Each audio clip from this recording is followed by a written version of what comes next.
Hello everyone and welcome to Module 2.6, Session 2 Watch Pause. Today we're going to connect mentoring with something that makes learning visible and credible, evidence architecture. If Session 1 helped us understand what mentoring is and how it supports growth, Session 2 is about how we capture proof of that growth, clearly, ethically, and in a way that actually helps learners improve. By the end of this session, you will be able to, first, run mentoring conversations that produce actionable next steps. Second, design an evidence architecture, meaning a simple system that connects learning outcomes to real evidence. And third, build an evidence map using tools like rubrics, reflection prompts, and milestone check-ins. So we're moving from I think they learned to here is the evidence and here's what to do next. Let's start with mentoring. Now, mentoring isn't only encouragement, it's also structure.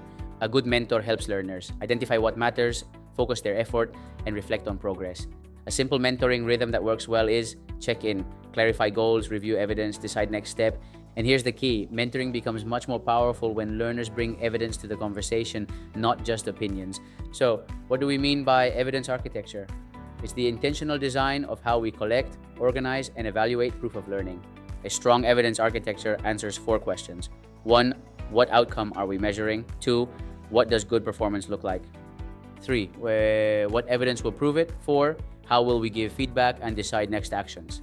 When this is clear, mentoring becomes simpler, fairer, and more motivating. Now let's build the practical tool for today, the evidence map.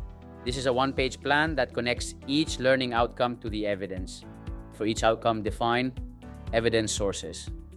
For example, a project draft, a pitch video, a reflective journal, or peer feedback. Criteria, the rubric indicators that define quality. Collection moments, when evidence is gathered, early draft or final submission. And finally, storage and naming, so nothing gets lost and learners can track progress over time. The goal is not to overload people with documents, it's to collect the right evidence at the right moments. Let's talk quality.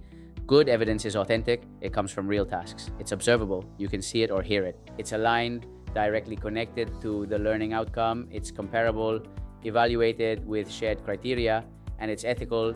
A common mistake is collecting too much evidence that doesn't really prove anything. Choose evidence that is meaningful.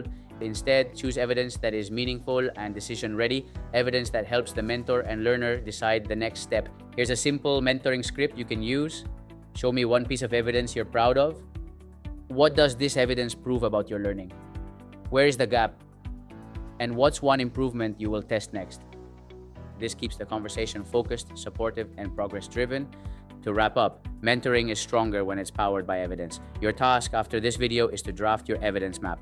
Choose 2 or 3 evidence sources per learning outcome.